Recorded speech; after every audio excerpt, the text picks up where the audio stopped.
Nous avons reçu cette question dans un groupe WhatsApp et j'ai décidé d'y répondre à travers une vidéo parce que je trouve que c'est nécessaire d'essayer d'expliquer du mieux que possible comment s'utilise le futur 2 et dans quel contexte est-ce qu'on l'utilise. À la fin de la vidéo, je vais te donner un petit exercice, donc regarde la vidéo jusqu'à la fin pour que tu puisses me donner en commentaire ta phrase également aussi en utilisant le futur 2. Le futur 2 correspond plus ou moins en français à ce qu'on appelle le futur antérieur.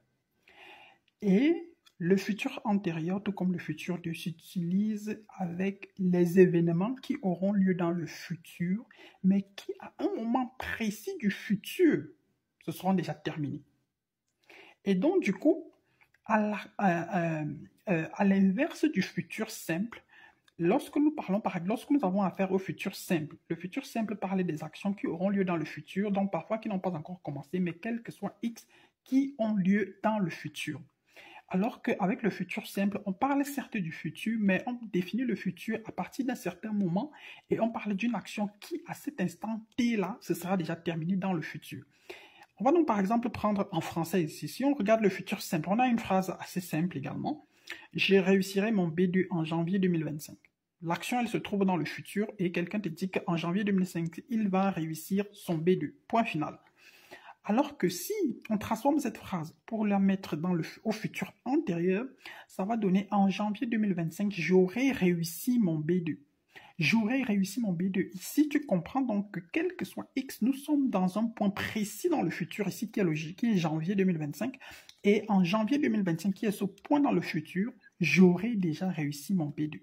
La perspective ici n'est pas la même. Je réussirai mon B2 en janvier 2025, j'aurai réussi mon B2. Ici, on sent un peu plus de détermination dans la phrase, donc telle qu'on l'utilise ici. En allemand, ce sera exactement le même contexte, ça aura exactement la même utilisation et la même signification.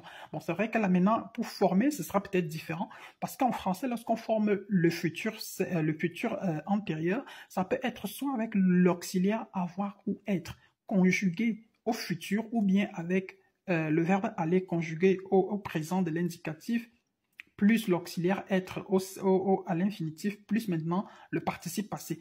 En allemand, on va plus ou moins utiliser la formule de l'auxiliaire werden, donc werden conjugué dans la plupart des cas, et dans tous les cas ici, au futur, au présent de l'indicatif, werden sera toujours conjugué au présent de l'indicatif, plus le participe passé du verbe que nous voulons conjuguer, plus maintenant l'auxiliaire avoir ou bien l'auxiliaire être à l'infinitif. Donc peut-être ici, je devrais ajouter infinitif. Voilà. Et donc, par la suite, nous aurons donc, si par exemple on regarde maintenant avec, si on compare avec le futur simple en allemand également, on aura tout comme en français, hein, donc l'auxiliaire werden plus le verbe à l'infinitif. En allemand, par exemple, si on veut dire la première phrase qui est « Je réussirai mon B2 en janvier 2025 », on va dire tout simplement ici « Ich werde mein B2 im Januar 2025 bestehen ». Punkt. Je vais réussir mon B2 en 2025, en janvier 2025. Si on veut transformer cette phrase, si on veut maintenant utiliser la phrase du bas, donc celle-ci, en janvier 2025, j'aurai réussi mon B2, on va avoir une phrase du genre « Im Januar 2025 werde ich mein B2 bestanden haben ». Werde ich mein B2 bestanden haben. J'aurai réussi mon B2. Werden haben. Werden, haben oder sein, plus Partizip 2 de bestehen ici qui est bestanden. Donc j'espère que tu as plus ou moins compris un peu toute la gymnastique derrière.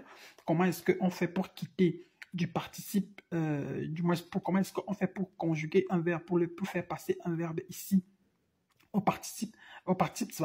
Maintenant, il faudra aussi comprendre dans quel cas est-ce qu'on utilise l'auxiliaire être, dans quel cas est-ce qu'on utilise l'auxiliaire avoir. Là maintenant, ça a à faire, donc sur moi, c'est pas forcément l'objet de la vidéo, mais si vous voulez peut-être qu'on explique un peu plus ou moins ça en profondeur, vous pouvez laisser un commentaire et on verra dans quelle mesure vous apportez plus de lumière à ce sujet.